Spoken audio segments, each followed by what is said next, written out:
Hey Jerry, it's Eric Henn's class of 96, or I guess that was high school, 2000.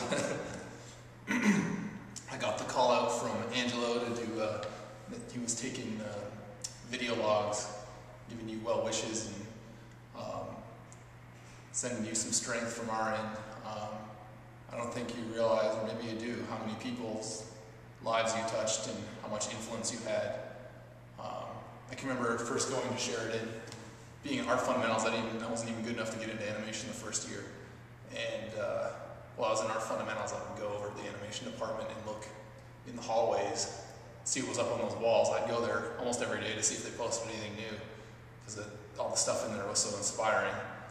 And then the next year, when I finally got in, I was like, I'm going to get something up in that hallway. That was my goal. And I looked at my class list and I was like, yeah, figure drawing, I know what that is. And I got animation and layout, and I was like, visual language. What the hell's visual language? That sounds like artsy-fartsy crap. So I was kind of curious to see what this class was about. I get there and there's this interesting looking guy, and he's excited about what he talks about and starts explaining to me about how like the Volkswagen Bug is a piece of art. And I'm like, what are you talking about? It's a car, and it looks like every other car. And you start talking about design principles, and the longer I stayed in your class and the more classes I went to, I started to see everything in a different way. You know, I was like, wow, so it really is a visual language. Some guy in Germany that I'm never going to meet designed a piece of an object that speaks to me, and it's not in any of the spoken languages. It truly is a visual language, and so and it started to change the way I see things. The things you impressed in my head changed the way I view the world. You showed me Army of Darkness in class, and I was like, I've seen that movie a dozen times, and it's awesome because it's hilarious. And it suddenly became awesome on like a whole new set of levels.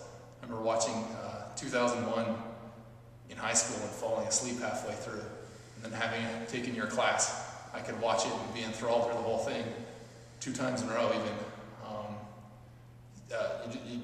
You changed the way I see things, and I have to thank you for that. I was in Korea maybe a year and a half, 2 years ago on a business trip, and I saw this building, and we were on a tour, and everybody's walking really fast. I had to stop to look at it. It was this huge skyscraper, and had this big circular design on the outside. It's like this, I don't know, like a 60-story building or something. And these big red slashes that came down, and I was like, wow, it's a really cool design. And then I looked closer, because it's off in the distance on the skyline, and I see little specks on it, on the red slashes. And there was doors, and those were balconies. There were these slanted balconies from like 1 floor, and it went down like 3 floors, right across the outside of the skyscraper. And it's like, oh, they're little pathways. And right away I was like, man, Jerry would get a kick out of this. It's like pathways and all the design work that went into it. I thought of you while I was over there, and that was, I don't know, 8-10 years after I left school. And then, yeah, so I think I ended up getting a piece in my first year from your class up in the hallway, and that was a check off my to-do list. And then I got you again for life drawing in 3rd year. I'm like, this is going to be awesome, because Jerry's the best teacher ever, and I'm fucking badass life drawing. That was one of the things I thought I was great at. And I couldn't catch a break with you.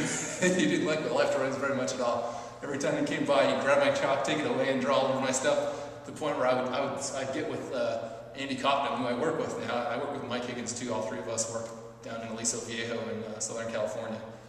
And I'd set up my desk with Andy so that there was no way to get behind it, so that you couldn't come in and take my chalk away. I was convinced that if I could just jam out enough drawings, I'd get one that you'd finally like. Retrospect, it seems kind of dumb, because if I'd let you draw more, I probably would have seen what you were looking for, as opposed to trying to ram it through. Yeah, I don't think I ever got a figure drawing piece up in the hallway in 3rd year. So I've kept up after all these years still doing figure drawing, and I brought one for you. Hopefully you've got like a figure drawing hallway in your mind that's a little bit bigger than the one in Sheridan. There's room for my piece waiting at the end or something. I did a drawing of my mom. She's a cancer survivor. She had a full mastectomy and had lymph nodes removed, the whole 9 yards, and she's doing well now. but I figured I'd show it to you, and you can reserve a spot for it in your showcase piece in the or your hallway in your mind, I guess. It's a figure drawing I did afterwards. Hopefully I'm a little bit better than I was in college. I don't know. I'll leave that up to you. Anyway, I just want to say thank you again for all the inspiration and changing the way I see things. You've rippled out into a lot of places that you probably don't even know you've been to. So, thanks again.